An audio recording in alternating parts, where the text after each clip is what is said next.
ಎಲ್ರಿಗೂ ನಮಸ್ಕಾರ. Welcome back to my YouTube channel. ಇವತ್ತು ನಾನು ನಿಮಗೆ ಟ್ರೆಡಿಷ್ನಲ್ ಹಳ್ಳಿಯಲ್ಲಿ ಮಾಡುವಂಥ ಮಟನ್ ಸಾಂಬಾರು ಹೇಗೆ ಮಾಡೋದು ಅಂತೇಳಿ ಇವತ್ತಿನ ವಿಡಿಯೋದಲ್ಲಿ ತಿಳಿಸ್ಕೊಡ್ತಾ ಇದ್ದೀನಿ. ಇಲ್ಲಿ ನಾನು ಸ್ವಲ್ಪ ಕಾಯಿ, ಈರುಳ್ಳಿ, ಹಾಗೆ ಹಸಿರು ಮೆಣಸಿನ್ಕಾಯಿ, ಶುಂಠಿ, ಬೆಳ್ಳುಳ್ಳಿ, ಸೋಂಪು, ಮೆಣಸು, ಹಾಗೆ ಚಕ್ಕೆ, ಲವಂಗ, ಏಲಕ್ಕಿ ಇದಿಷ್ಟನ್ನು ತೊಗೊಂಡಿದ್ದೀನಿ. ಮೊದಲಿಗೆ ಒಂದು ಮಿಕ್ಸರ್ ಜಾರಲ್ಲಿ ಕಾಯಿನ ನುಣ್ಣಗೆ ರುಬ್ಕೊಂಡು ನಂತರ ನಾನಿಲ್ಲಿ ಈರುಳ್ಳಿನ ಹಾಕ್ಕೊಳ್ತಾ ಇದ್ದೀನಿ. ಇದು ನಿಮಗೆ ಮಂಡ್ಯ ಮತ್ತು ಮೈಸೂರು ಸ್ಟೈಲಲ್ಲಿ ನಾನು ನಿಮಗೆ ತಿಳಿಸ್ಕೊಡ್ತಾ ಇದ್ದೀನಿ. ಇದು ಪಕ್ಕ ಹಳ್ಳಿ ಸ್ಟೈಲಲ್ಲಿ ನಾನು ನಿಮಗೆ ಇವತ್ತು ಮಟನ್ ಸಾಂಬಾರು ಮಾಡೋದನ್ನು ತಿಳಿಸ್ಕೊಡ್ತಾ ಇದ್ದೀನಿ. ಹಾಗೆ ನಾನಿಲ್ಲಿ ಸ್ವಲ್ಪ ಚಕ್ಕೆ, ಲವಂಗ, ಏಲಕ್ಕಿ, ಸೋಂಪು, ಮೆಣಸು, ಹಾಗೆ ಶುಂಠಿ, ಬೆಳ್ಳುಳ್ಳಿ.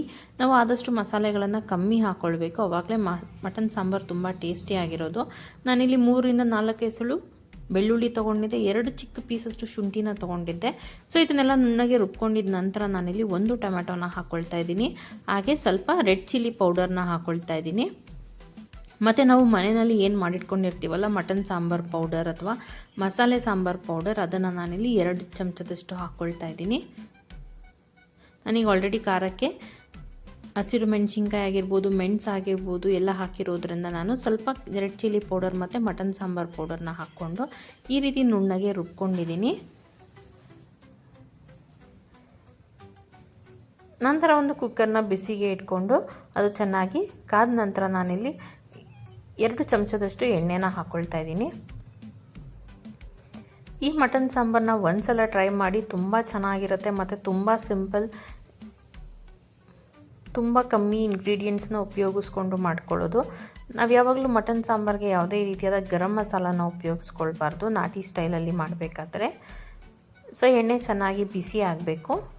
ನಂತರ ನಾನಿಲ್ಲಿ ತೊಳೆದಿಟ್ಕೊಂಡಿರುವಂಥ ಮಟನ್ನ ಹಾಕ್ಕೊಳ್ತಾ ಇದ್ದೀನಿ. ಇಲ್ಲಿ ನಾನು 1 kg ಮಟನ್ನ ಉಪಯೋಗಿಸ್ಕೊಳ್ತಾ ಇದ್ದೀನಿ.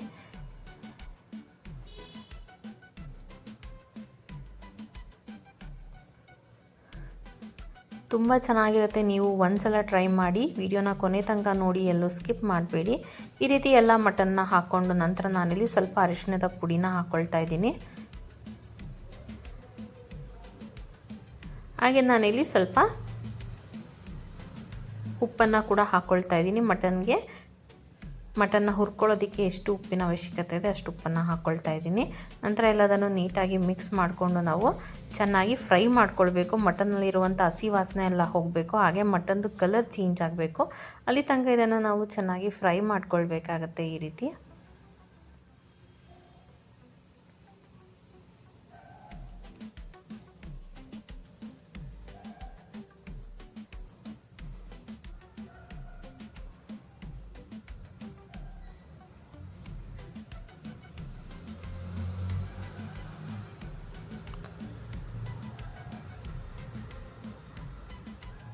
ಸೊ ಈ ರೀತಿ ಎಲ್ಲದನ್ನು ನೀಟಾಗಿ ಫ್ರೈ ಮಾಡಿಕೊಂಡು ನಂತರ ನಾವಿಲ್ಲಿ ರುಬ್ಬಿಟ್ಕೊಂಡಿರುವಂಥ ಮಸಾಲೆನ ಆ್ಯಡ್ ಮಾಡ್ಕೊಳ್ಬೇಕಾಗತ್ತೆ.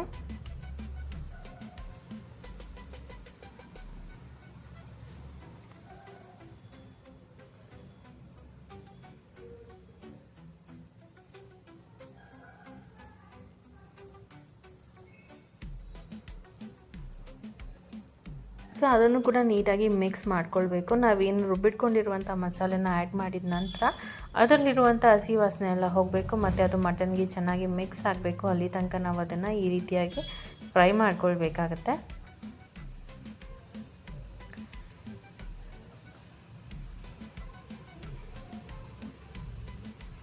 ಸೊ ಎಲ್ಲದನ್ನು ಚೆನ್ನಾಗಿ ಮಿಕ್ಸ್ ಮಾಡ್ಕೊಳ್ಬೇಕು. ನಂತರ ನಾವಿಲ್ಲಿ ಅದು ಚೆನ್ನಾಗಿ ಬೆಂದು ಎಣ್ಣೆ ಬಿಟ್ಕೊಂಡು ಬರಲಿಕ್ಕೆ ಶುರುವಾದಮೇಲೆ ನಾವು ಇದಕ್ಕೆ ಸಾಂಬಾರು ಕನ್ಸಿಸ್ಟೆನ್ಸಿಗೆ ಎಷ್ಟು ನೀರಿನ ಅವಶ್ಯಕತೆ ಇದೆ ಅಷ್ಟು ನೀರನ್ನು ಹಾಕ್ಕೊಳ್ಬೇಕು. ಸೊ ಮಟನ್ ಸಾಂಬಾರು ಆದಷ್ಟು ತೆಳುವಾಗಿದ್ದರೆ ತುಂಬ ರುಚಿಯಾಗಿರುತ್ತೆ. ಸೊ ಈ ರೀತಿ ಸಾಂಬಾರು ಕನ್ಸಿಸ್ಟೆನ್ಸಿಗೆ ಎಷ್ಟು ನೀರು ಬೇಕೋ ಅಷ್ಟು ನೀರನ್ನು ಹಾಕ್ಕೊಂಡು ಎಲ್ಲದನ್ನು ಚೆನ್ನಾಗಿ ಮಿಕ್ಸ್ ಮಾಡ್ಕೊಳ್ಬೇಕು.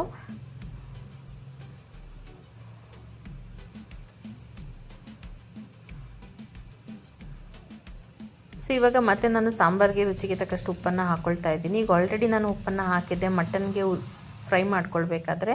ಇವಾಗ ನಾವು ಸಾಂಬಾರಿಗೆ ಎಷ್ಟು ಉಪ್ಪು ಬೇಕಾಗಿದೆ ಅಷ್ಟು ಉಪ್ಪನ್ನು ಹಾಕ್ಕೊಂಡು ಇದನ್ನು ಚೆನ್ನಾಗಿ ಕುದಿಯೋದಕ್ಕೆ ಬಿಡಬೇಕು. ಸೊ ಇದು ಚೆನ್ನಾಗಿ ಕುದಿಯೋದಕ್ಕೆ ಶುರುವಾದಾಗ ನಾನು ಇದಕ್ಕೆ ಸ್ವಲ್ಪ ಕಸೂರಿ ಮೇಥಿನ ಹಾಕ್ಕೊಳ್ತಾ ಇದ್ದೀನಿ. ಸೊ ಈ ಕಸೂರಿ ಮೇಥಿ ಹಾಕೋದ್ರಿಂದ ಮಟನ್ ಸಾಂಬಾರಿಗೆ ತುಂಬ ಡಿಫ್ರೆಂಟ್ ಫ್ಲೇವರ್ ಇರುತ್ತೆ ಮತ್ತು ತುಂಬ ಚೆನ್ನಾಗಿರುತ್ತೆ. ನಿಮ್ಮ ಮನೇಲಿ ಏನಾದ್ರೂ ನಿಮಗೆ ಮೆಂತ್ಯ ಸೊಪ್ಪಿದ್ದರೆ ಅದನ್ನು ಕೂಡ ನೀವು ಸಣ್ಣದಾಗಿ ಕಟ್ ಮಾಡಿ ಕೂಡ ಹಾಕ್ಕೊಳ್ಬೋದು. ಫ್ರೆಶ್ ಆಗಿ ಮೆಂತ್ಯ ಸೊಪ್ಪಿದ್ದರೆ ಅದು ಕೂಡ ಡಿಫ್ರೆಂಟ್ ಫ್ಲೇವರ್ನ ಕೊಡುತ್ತೆ ಮತ್ತು ತುಂಬ ರುಚಿಯಾಗಿರುತ್ತೆ. ನಂತರ ಇದು ಕುದಿಯೋದಕ್ಕೆ ಶುರುವಾದಾಗ ನಾವು ಇದಕ್ಕೆ ಲಿಡ್ಡನ್ನು ಕ್ಲೋಸ್ ಮಾಡಬೇಕು. ಇದು ಚೆನ್ನಾಗಿ ಎಲ್ಲದನ್ನು ಮಿಕ್ಸ್ ಮಾಡಿಕೊಂಡು ಇದು ಈ ರೀತಿ ಕುದಿಯೋದಕ್ಕೆ ಶುರುವಾಗಿದೆ. ಇವಾಗ ಲಿಡ್ಡನ್ನು ಕ್ಲೋಸ್ ಮಾಡಿ 3 ವಿಷಲ್ನ ಬರೆಸ್ಕೊಳ್ಬೇಕಾಗತ್ತೆ. ನೀವು ಮಟನ್ದು ಕ್ವಾಲಿಟಿ ನೋಡಿಕೊಂಡು ಅದಕ್ಕೆ ಬೇಯೋದಕ್ಕೆ ಎಷ್ಟು ವಿಷಲ್ ಅವಶ್ಯಕತೆ ಇದೆ ಅಷ್ಟು ವಿಷಲ್ನ ನೀವು ಬರೆಸ್ಕೊಂಡು ಅದನ್ನು ಬೇಯಿಸ್ಕೊಳ್ಬೇಕಾಗತ್ತೆ. ಇವಾಗ ಇದು ಆಲ್ಮೋಸ್ಟು ಚೆನ್ನಾಗಿ ಬೆಂದಿದೆ. ಇವಾಗ ಸ್ಟವನ್ನು ಆಫ್ ಮಾಡಿ ನಾನು ಕುಕ್ಕರ್ ಲಿಡ್ಡನ್ನು ತೆಗಿತಾ ಇದ್ದೀನಿ. ನೋಡ್ಬೋದು ಇವಾಗ ನೀವು ಎಷ್ಟು ಚೆನ್ನಾಗಿ ಮಟನ್ ಸಾಂಬಾರು ರೆಡಿಯಾಗಿದೆ ಅಂತ ಹೇಳಿ. ಇದನ್ನು ಒಂದ್ಸಲ ಮಿಕ್ಸ್ ಮಾಡಿಕೊಂಡು ಮುದ್ದೆ ಜೊತೆ, ಇಡ್ಲಿ ಜೊತೆ, ಗೀ ರೈಸ್ ಜೊತೆ ನೀವು ಇದನ್ನು ಸರ್ವ್ ಮಾಡ್ಕೊಳ್ಬೋದು. ಸೊ ಇದೇ ರೀತಿ ವೀಡಿಯೋಸ್ಗಾಗಿ ನನ್ನ ಚಾನಲ್ನ ಸಬ್ಸ್ಕ್ರೈಬ್ ಮಾಡ್ಕೊಳ್ಳಿ. ನೀವು ಟ್ರೈ ಮಾಡಿ ಹೇಗೆ ಬಂತಂತೇಳಿ ಕಮೆಂಟ್ ಸೆಕ್ಷನಲ್ಲಿ